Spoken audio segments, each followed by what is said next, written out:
Think about the earliest memory you have. Not a photo you've seen so many times it feels like a memory, an actual memory, something you lived, a smell, a face, a specific afternoon. How old were you? 4? 5? Maybe 3 if you're lucky. Now think about everything that happened before that. The first 2-3 years of your life. Gone. Completely gone. You were there, breathing, crying, learning to walk, forming your first words, and you remember none of it. This is called infantile amnesia, and for a long time, Western science assumed it was universal, biological, just how the human brain works. But in 2017, researchers studying memory across cultures made a discovery that quietly changed everything. Japanese people remember less of their early childhood than almost anyone else on the planet.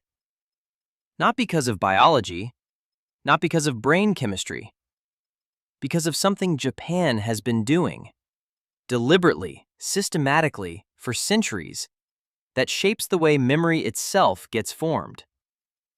And the answer goes back much further than you'd expect. Here's what most people assume.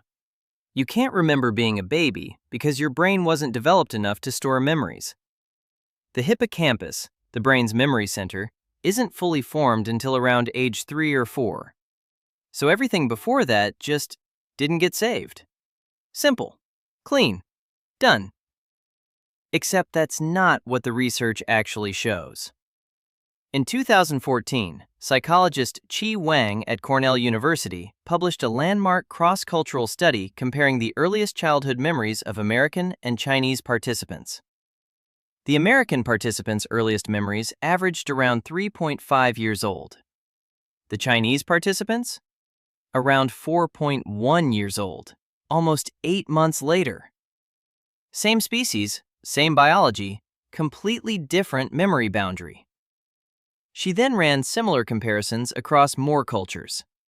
The pattern kept showing up. Western cultures, especially those that emphasize individual identity and personal narrative, produce earlier, more detailed first memories. East Asian cultures, especially those that emphasize group harmony, social role, and collective experience over individual story, produce later, vaguer ones. And Japan, in Wang's extended research, sat at the far end of that scale. So it's not biology. The hippocampus is not the answer. The answer is something far more interesting. Which means the real question isn't why babies can't form memories. It's why Japanese children are being raised in an environment where the self, the one who remembers, arrives later than almost anywhere else. To understand this, you need to understand something about how memory actually gets formed. Memory, it turns out, is not a recording. It's a story. You don't remember events the way a security camera captures footage. You remember them because at some point, someone, usually an adult, helped you turn the experience into a narrative. They said, "Remember when we went to the beach? You found a crab. You were so scared. And then you laughed." And in that retelling, the event became something you could hold on to. This is called memory elaboration. And psychologist Robin Fivish at Emory University has spent decades studying how it works. In 2011, she published a comprehensive review of the research showing that parents who engage in what she calls elaborative reminiscing, detailed, emotionally rich conversations about shared past experiences, produce children who form earlier, more coherent autobiographical memories than parents who use a sparse, low elaboration style. The elaborative parent says, "Tell me everything. What did it feel like? What were you thinking? How did that make you feel?" The sparse parent says, "Yes, that happened. Now eat your dinner." Here's where it gets specifically Japanese. In 1993, cross-cultural psychologist Mary Govain published research comparing the reminiscing styles of American and Japanese mothers. American mothers, on average, used an elaborative style. They turned past events into personal stories, emphasized the child's feelings and perspective, and positioned the child as the hero of their own narrative. Japanese mothers, on average, used a sparse style. They referenced the past without dwelling on it, emphasized shared experience over individual feeling, and gently redirected the focus from "how did you feel" to "what did we do?" This wasn't neglect. It wasn't coldness. It was something else entirely, something deeply intentional. And to understand why, you need to go back about 1,400 years. Buddhism arrived in Japan in the 6th century CE, officially in 552, though historians including William Wayne Ferris in his 2009 work Japan to 1600, A Social and Military History, suggest the cultural absorption took another century to fully penetrate daily life. And one of Buddhism's central teachings is this: the self is an illusion. Or more precisely, the belief that you are a fixed, separate individual, distinct from the world around you, is the source of suffering. Not a quirky philosophical position, a fundamental diagnosis of the human problem. Japanese Buddhism, particularly the Zen traditions that shaped samurai culture from the 12th century onward, took this further. The goal wasn't just to intellectually accept that the self was fluid. It was to train yourself to experience it, to sit in meditation until the boundary between you and not you genuinely dissolved. Now here's what that does to memory. Autobiographical memory, the kind you're using when you think about your early childhood, requires a stable self as the narrator, a me who was there, who experienced this, who the story is about. If the culture you're raised in gently, consistently, from infancy onward, deprioritizes that me, if your mother retells the past as what we did together rather than what you felt alone, the narrator arrives later. Not because something has gone wrong, because something has gone right, from the perspective of a culture that has been systematically, deliberately questioning the primacy of the self for over a millennium. The empty memory isn't a gap, it's a design.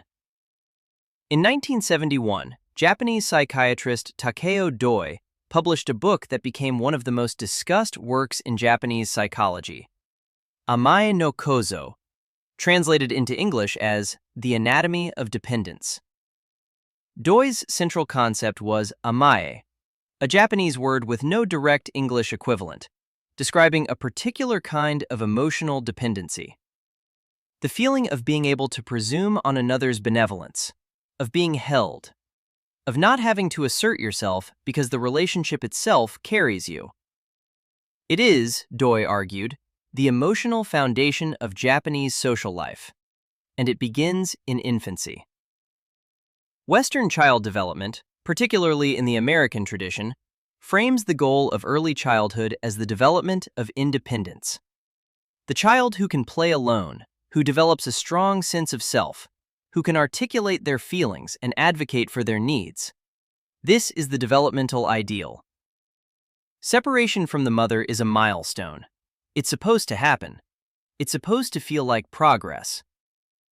Japanese developmental psychology frames this very differently. The infant in the Japanese model is not supposed to separate. They are supposed to remain embedded. The mother-child relationship is one of almost total merger in the early years, a practice called amayakasu, which Doi describes as indulging, but which functions more like an extended immersion in relational existence before individuation begins. And here is the specific, slightly uncomfortable implication. If the earliest years of your life are spent in a state of relational merger, where the boundaries of self are deliberately kept soft, then there is no clear narrative protagonist to anchor early memories to. The story doesn't have a main character yet. The Western child's earliest memory is typically, I did X, I felt Y, I was there. The Japanese child's earliest memory, when it forms, is more often, "We were together. Something happened. It was like this." Same event, different architecture. Here is the darkest layer of this story. And it is not ancient. It is very recent. In a 2019 study published in Child Development, researchers led by Chi Wang, the same Cornell psychologist from Section 2, compared the memory elaboration practices of Japanese mothers with mothers from 3 other cultures. The Japanese mothers in the study showed the lowest rates of elaborative reminiscing, but they also showed something else: the highest rates of what the researchers called memory correction. When their children misremembered an event, got a detail wrong, exaggerated their own role, made themselves more central to the story than they had been, the Japanese mothers were significantly more likely to gently redirect, to say, in effect, "That's not quite how it happened. That's not quite what your role was." This is not unique to Japan, but the frequency and consistency of it, the active, ongoing correction of individual-centered memory, reveals something that goes beyond cultural preference. It means the child is not just failing to form memories at the Western rate. In some cases, the memories that do form are being quietly, persistently reshaped toward a version where the individual self is less prominent. Anthropologist Suzanne Gaskins at Northeastern Illinois University, writing on cultural variations in memory in 2006, described this as a form of what she called directed forgetting. Not the erasure of experience, but the gradual reframing of experience away from the individual narrator. A culture teaching its children, from before they can articulate the lesson, that the self is not the most important character in its own story. Which is, if you sit with it for a moment, either beautiful or terrifying, depending on how attached you are to the idea that you are the main character. Before we go further, I want to know what you think. Is the Japanese approach to early memory and selfhood something the rest of the world lost by going in a different direction? Or is a strong individual self something that should arrive early and stay? Drop your answer in the comments. And if you want more ancient Japan stories that nobody else is telling, subscribe now. It's free. So, why can't Japanese people remember being a baby? The answer is not in the brain. The answer is in the culture that surrounds the brain before it can remember anything.